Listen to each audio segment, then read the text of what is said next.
Zaman dahulu, untuk mendapatkan seorang istri hanya butuh punya satu batang kayu. Jika suka sama seorang gadis langsung pukul pingsan dan bawa pulang. Seorang tua setiap hari akan pukul pingsan satu gadis. Hasilnya banyak gadis dalam suku menjadi punya dia jadi dia ada banyak anak. Isbok adalah anak yang dia suka dari kecil. Anak ini sangat benci dengan cara mencari istri ini. Walaupun setiap hari dia diajarin cara menggunakan tongkat untuk cari istri. Tapi dia masih bertahan dalam menggunakan ketulusan. Tapi ketika dewasa dia menjadi seorang pria tidak berguna. Kebaliknya kakak Isbok menjadi pria sangat kuat dan sekarang dia adalah kepala suku ini. Karena ingin mendapatkan crush, dia sendiri membuat kendaraan. Berpikir bahwa gadis ini jalan-jalan tapi baru duduk di atas sudah rusak. Ketika mencari ikan Isbok pengenalan jaring ikan. Tidak menyangka abang dia baru tarik sekali jaring ikan sudah robek.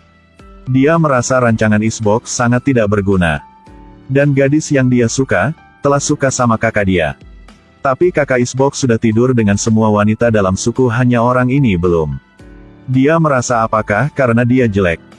Dan dia kasih tahu ada satu orang di dalam suku suka sama Isbok.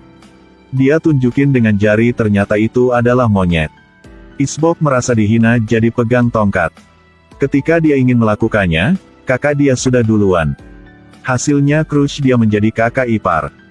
Dia sedih ingin minum air satu, kepiting tersangkut di mulut. Dia sedang sedih tiba-tiba melihat seorang gadis cantik di depan. Dia bawa tongkat dan mendekati. Di zaman kuno ini, jika ingin cari istri cukup punya satu tongkat kayu.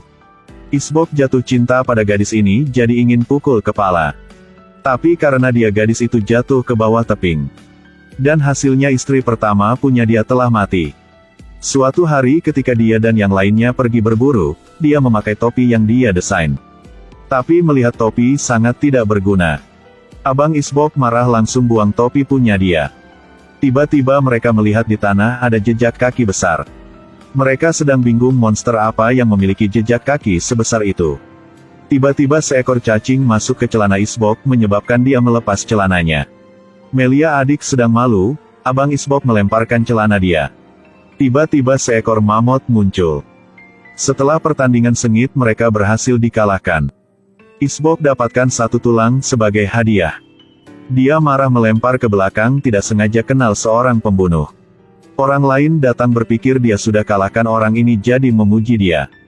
Lalu mereka mempertanyakan orang itu. Lalu mereka berikan misi baru ke Isbok. Tidak menyangka dia biarkan orang itu kabur. Berapa hari kemudian abang Isbok sedang latihkan orang lain. Tapi Isbok sangat buruk dalam berakting. Ketika semua orang mendaki gunung, dia menggunakan tangga. Kakak Isbok sangat marah langsung hancurkan tangganya. Dengan cepat persaingan antara dua suku terjadi. Isbok tidak bisa percaya mereka sudah kalah, crush dia juga diambil. Isbok ingin mendorong semua orang untuk terus berjuang. Tapi yang mereka hanya bisa adalah melarikan diri. Isbok marah dengan cara punya kakak dia jadi memutuskan untuk sendiri pergi untuk selamatkannya. Isbok menghadapi penyergapan musuh. Isbok ditangkap dengan suku semua orang di sini adalah wanita untuk kawin acak. Melihat wanita sangat cantik, Isbok langsung setuju. Tapi berapa hari kemudian dia sudah tidak bisa menahan lagi. Jadi dia ingin mencari kesempatan untuk melarikan diri. Setelah berapa hari berjalan dia berhasil datang ke suku yang tangkap crush dia. Bertemu dengan gadis ini lagi dia terus cerita apa yang telah dia temukan selama berapa hari ini. Berpikir bisa ciumnya. Tapi dia sudah jatuh cinta pada kepala suku baru ini. Dia menolak Isbok dan panggil orang datang. Suku ini terus menghajar dia membuat dia melarikan diri. Dia lari balik ke suku itu. Hasilnya dua suku menghajar dia.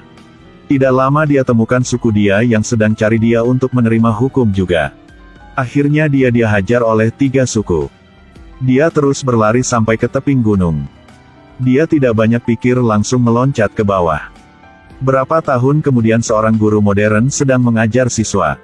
Isbok juga diberikan sebagai contoh. Film berakhir di sini.